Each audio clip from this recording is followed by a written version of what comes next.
What you need to know about energy. Our energy sources. Fossil fuels. The United States gets 81% of its total energy from oil, coal, and natural gas, all of which are fossil fuels. We depend on those fuels to heat our homes, run our vehicles, power industry and manufacturing, and provide us with electricity.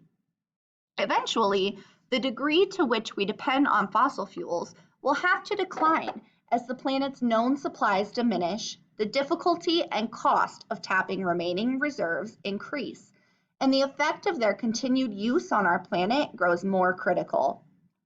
But shifting to new energy sources will take time.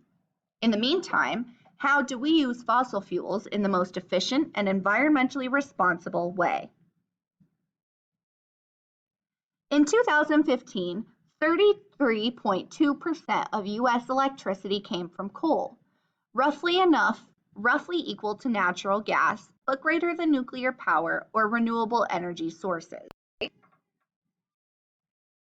There is an abundant supply of coal in the United States, and it's a relatively inexpensive energy source, but it is declining in use.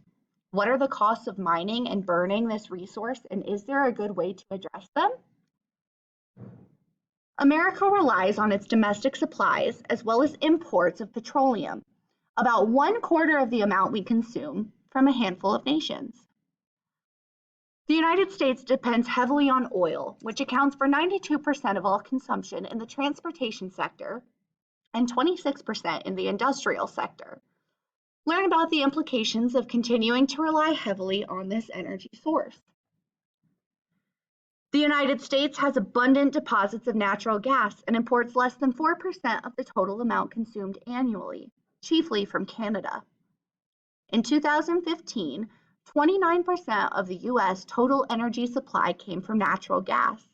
Learn why this resource is often described as clean burning and consider the costs and benefits of its use.